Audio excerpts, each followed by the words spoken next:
In World War II, American warplanes kept coming back from Europe full of bullet holes. So the military did the obvious thing. They mapped where the returning planes were hit and prepared to add armor to those spots. The wings, the fuselage, the tail. That is where the damage was, so that is where the armor should go. It is obvious, and it is exactly backwards. A statistician named Abraham Wald looked at the same planes and said, "Armor the places with no bullet holes, armor the engines, armor the cockpit."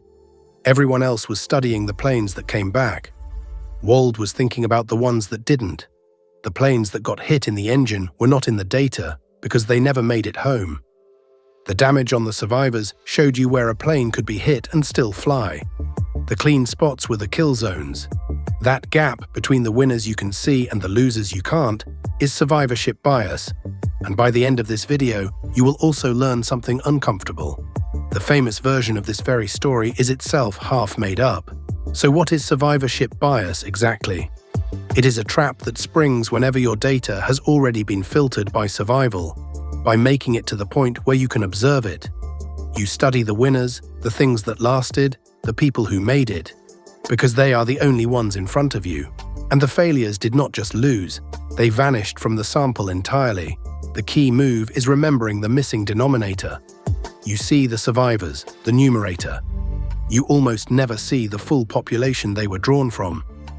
And when survival is tied to the exact thing you are trying to measure, the survivors lie to you, not on purpose, just by being the only ones left to ask.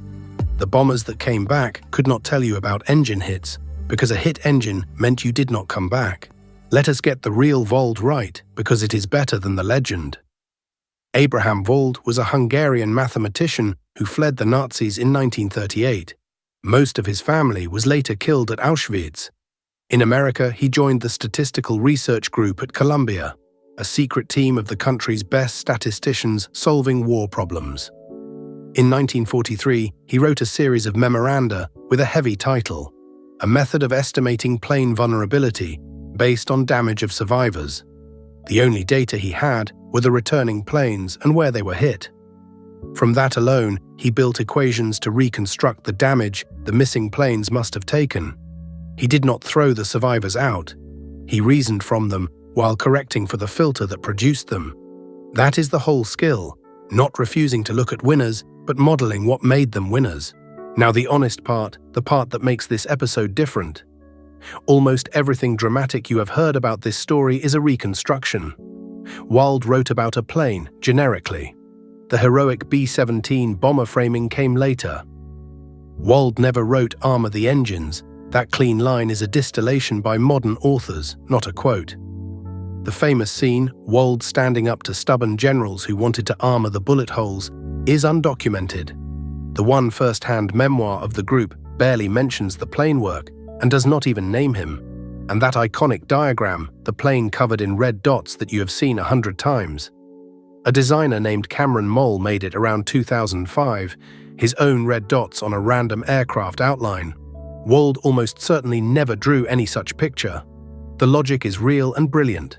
Most of the story around it is a modern reconstruction, which is, itself, a small lesson in survivorship bias. Over the decades, only the tidy, dramatic version survived. We survivorship biased the survivorship bias story. Once you know the shape, you see the missing denominator everywhere. Take investing. When you read that mutual funds returned some healthy average over the decades, remember, the funds that failed got shut down and quietly dropped out of the average. Only the survivors are still there to be counted.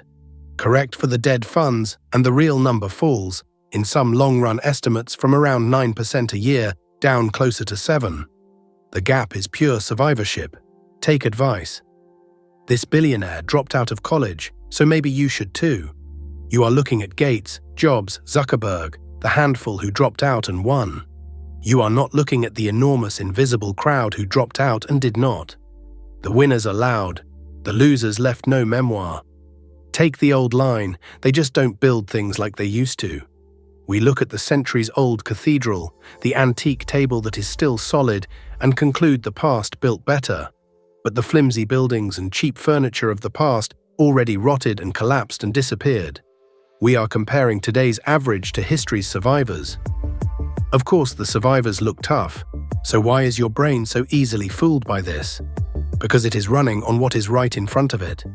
Psychologists call one piece of this the availability heuristic. Things that are vivid and easy to recall feel more common and more true. Survivors are visible and memorable. Failures leave no trace, so they get almost no weight. Daniel Kahneman gave the deeper version a name.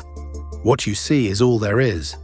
Your fast, intuitive mind takes whatever information is present and builds a tidy, confident story from it, and it almost never stops to ask what is missing from the picture. Reasoning about things that are absent, the dog that did not bark, is genuinely hard work your brain would rather skip. Here is the honest, contested layer most explainers skip. First, survivorship bias does not mean looking at winners is always wrong. Wald looked at winners. Survivor data can be perfectly valid. The error is only ignoring the filter, and the danger scales with how tightly survival is linked to the thing you care about. If planes came home at random, the survivors would tell you the truth. Second, some famous examples are shakier than they sound. You may have heard that cats falling from higher floors somehow get hurt less, and that this is survivorship bias. The cats that die on impact never reach the vet to be counted. It is a great story, but the original study is real. Its survivorship interpretation is contested, and a later study found the opposite pattern. Present it as an open question, not a settled fact. And third, the encouraging part. In careful lab experiments where information is deliberately hidden from people, many do ignore the missing data, but a meaningful fraction correct for it on their own, and a single sentence reminder, think about what you are not being shown, roughly halved the number who got it wrong. This is not proof your brain is broken. It is a default that slips under load, and attention can pull it back. So how do you actually use this? You train one reflex. When you are handed a set of winners, ask where the losers went. Before you copy the successful founder, the surviving fund, the century-old building, ask 3 questions. What got filtered out before this reached me? How many tried this and are simply not here to be counted? And would this still look impressive if I could see the ones who failed? You are trying to reconstruct the missing denominator, the way Wald reconstructed the missing planes. You will not do it every time. Nobody sees every gap. But the habit of asking, what is missing from this picture, is one of the highest leverage thinking moves there is. Because the absent data is exactly the data nobody is competing to show you. The bullet holes are on the survivors. The kill shots are on the planes that never came home. The next time someone shows you a wall of winners, look for the empty space where the losers should be.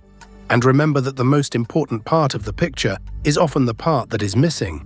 If this changed how you read a success story, subscribe. A new bias every week. Think sharper. Get fooled less.